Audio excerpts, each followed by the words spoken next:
जय श्री राम। नमस्कार, स्वागत, अभिनंदन। प्रिय दर्शकों, कैसा रहने वाला है मीन राशि वाले जातकों के लिए 10 अप्रैल 2025 से लेकर 30 अप्रैल तक का समय, यह हम जानेंगे।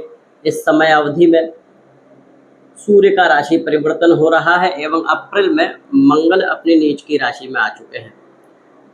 वर्तमान में मीन राशि वालों की राशि में ही शनिदेव का राशि परिवर्तन हुआ है। मीन राशि वाले शनिदेव की 7.5 के द्वितीय चरण के प्रभाव में आ चुके हैं, जो आने वाले 5 वर्षों तक तो 7.5 रहेगी, परंतु 2.5 वर्षों तक 7.5 का मध्यम चरण का प्रभाव जो रहता है वो रहेगा। ठीक है, अभी छोटी चर्चा है कुछ समय अवधि की, इसके विषय में जान लेते हैं। मंगल का राशि परिवर्तन आपके पंचम भाव में हुआ है। आपकी राशि में ही शनिदेव, राहु, शुक्र, बुध 13 अप्रैल तक सूर्य रहेंगे। 13 अप्रैल के बाद सूर्य दूसरे भाव में चले जाएंगे। दूसरे भाव के स्वामी पंचम में आके नीच के हो जाएंगे मंगल। सबसे पहले चर्चा करें स्वास्थ्य का। स्वास्थ्य ठीक रहेगा, आलस्य की वृद्धि होगी। शनि का आपकी राशि में बैठना आपको अनुशासन में रहने के लिए प्रेरित करेगा। ये ध्यान दीजिए कि शनि आपकी राशि से यदि संबंध बनाते हैं और अनुशासन और नियम में नहीं रहते हैं तो समस्या हो सकती है। इसीलिए अपनी दिनचर्या, अपना जीवन, हर एक चीज में अनुशासन काम में ही नहीं, अपितु सबसे देखिए, पहला सुख निरोगी काया। सबसे पहला जीवन का सुख है ये काया सुखी रहे, ये शरीर ठीक रहे। तो इसीलिए सबसे पहले डिसिप्लिन हो जाइए अपने शरीर पे, अपने स्वास्थ्य पे, अपने हेल्दी लाइफ स्टाइल को जीना चालू कर दीजिए आप। शनि की ढैया आपकी ही राशि, शनि की 7.5 का ये दूसरा प्रभाव आपकी ही राशि से चालू है। अर्थात शनि की 7.5 में जब दूसरा चरण प्रारंभ होता है तो कहा जाता है कि शनि छाती पर आ जाते हैं। अर्थात ऐसा बिल्कुल 7.5 का प्रचंड प्रभाव रहता है, लेकिन हम 7.5 के प्रचंड प्रभाव को भी समाप्त कर सकते हैं नियमित जीवन करके, डिसिप्लिन में रह के। हर एक क्षेत्र में स्वास्थ्य पे चर्चा हो रही थी, तो स्वास्थ्य में यह है कि आप नियमित व्यायाम इत्यादि या अपने खान पान, रहन सहन का ध्यान रखें, अपने शरीर का ध्यान रखें। हालांकि ये जो समय अवधि है, इस समय अवधि में स्वास्थ्य ठीक रहेगा। थोड़ी बहुत समस्या आ सकती है, इसका ध्यान रखें, क्योंकि मंगल नीच के होंगे इस महीने। देखिए, स्वास्थ्य ठीक है। पंचम भाव होता है प्रेम संबंध का, शिक्षा का और व्यक्ति की बुद्धि का। तो शिक्षा से संबंधित समस्याएं आ सकती हैं इस महीने। ध्यान देना है कि एकाग्रता भंग ना हो, गलत संगति में जाने से बचें। गलत व्यक्तियों के प्रभाव में आकर गलत निर्णय ले सकते हैं इस समय अवधि में, तो ये ध्यान दें। कभी कभी तात्कालिक आकर्षण हमारे लिए नुकसानदायक होता है कि तुरंत हमें लगता है कि अरे बहुत आकर्षक चीज़ है, और हम बड़ी जल्दी आकर्षित हो जाते हैं और गलत दिशा में चले जाते हैं। ध्यान दें। और प्रेम संबंध में भी ऐसा हो सकता है कि आपके प्रेम संबंध में दूसरे लोग ऐसे आएँ जो आपके प्रेम संबंध में बाधा डालें, शंका उत्पन्न हो एवं प्रेम संबंध विखंडित हो या आपसी मनमुटाव, लड़ाई झगड़ा, तनाव की स्थिति उत्पन्न हो जावे। ऐसी स्थिति से बचने की आवश्यकता है। इस समय धैर्य रखने की जरूरत है अपने शिक्षा पर, अपने प्रेम संबंध पर। एक चीज और है, संतान से भी मनमुटाव हो सकता है। पंचम भाव संतान का होता है। संतति से, संतान से, पुत्र पुत्री कोई उनमें आपस में खटास, ऐसी स्थिति आ सकती है। इसका ध्यान दें, इससे बचाव रखते हैं। यदि देखिए, होता क्या है कि जब ऐसी ग्रह दशाएं बनती हैं तो कुछ समय के लिए ही बनती हैं।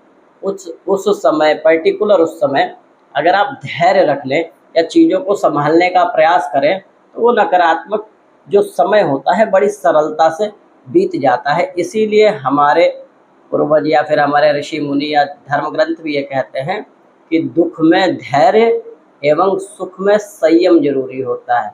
इसीलिए ऐसी स्थिति यदि आती है आपके प्रेम संबंध पे, आपकी विद्या पे या फिर संतान से कोई बात विवाद होती है, तो इस समय आप धैर्य रखें, शांत रहें। ये ध्यान दें कि ग्रह दशा इस प्रकार की है, इसीलिए ऐसी समस्या आ रही है।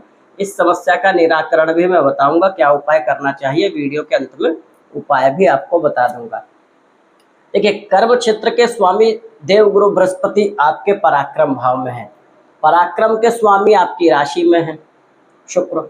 तो ये ध्यान दे लीजिए कि मेहनत जबरदस्त आप करेंगे, आपकी आंतरिक शक्ति मेहनत करने के लिए अग्रसर रहेगी। मतलब इंटरनली मेहनत करने के लिए आप तैयार हैं और आपके मेहनत का प्रतिफल भी मिलेगा, क्योंकि देवगुरु बृहस्पति अपनी सप्तम दृष्टि से आपके भाग्य स्थान को देख रहे हैं। भाग्य स्थान के स्वामी भले ही नीच के हैं, परंतु नवम से पंचम में गए हुए हैं। तो पंचम भाव में भाग्य का जाना ठीक है, हाँ, लेकिन नीच के हैं तो थोड़ी बहुत समस्या तो है। परंतु देवगुरु बृहस्पति नवम भाव पर दृष्टि देवगुरु बृहस्पति की आपके भाग्य को जागृत ही रख रही है। कर्म उत्तम करेंगे, लाभ मिलेगा ही मिलेगा, इसमें कहीं से कोई दो राय नहीं है। देखिए, ये जो 7.5 का ये प्रभाव है, दूसरा, ये आपको पूरे समय धन कमाने के लिए प्रेरित रखेगा, क्योंकि लाभेश शनि हो जाते हैं आपके। ये जो समय अवधि, ये जो 10 अप्रैल से लेकर 30 अप्रैल तक की भी हम चर्चा कर रहे हैं, इस समय अवधि में आप धन कमाने के लिए पूरी तरह प्रेरित रहेंगे, मेहनत करते रहेंगे और आर्थिक लाभ आपको मिलेगा। पैसा आ सकता है, धन आ सकता है, धन से संबंधित समस्याएं इस बीच दूर हो सकती हैं। कुछ ऐसी सकारात्मक योजना आपकी बन सकती है जिससे पैसों की तंगी दूर हो और धन और अधिक मात्रा में आ जावे, इसका योग है। आर्थिक रूप से लाभ मिलेगा। शुक्र आपकी ही राशि में है, शुक्र मीन राशि में उच्च के हो जाते हैं।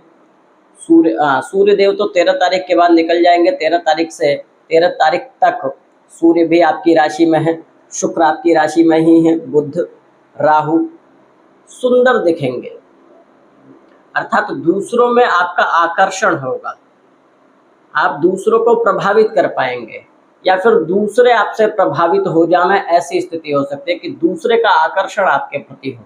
आकर्षक दिखेंगे, आप सुंदर दिखेंगे, आपकी वाणी भी बहुत प्रभावी हो जाएगी। क्यों? वाणी भाव में सूर्य उच्च के हो जाएंगे, तो जो आप बात करेंगे कहीं, वहां आपका एक अलग प्रभाव हो जाएगा। कोई आपको नकारात्मक, कभी कभी क्या होता है कि हम किसी व्यक्ति को जानते नहीं हैं या कोई आपको जानता नहीं है, बिना आपसे बात किए या बिना आपको जाने सही से वो आपके विषय में आकलन लगाया रहता है, परंतु आप इस समय जिससे बात करेंगे उसकी विचारधारा ही आपके प्रति बदल जाएगी। एकदम वो आपके प्रति आकर्षित हो जाएगा। आपका लोहा आपकी वाणी मनवाएगी।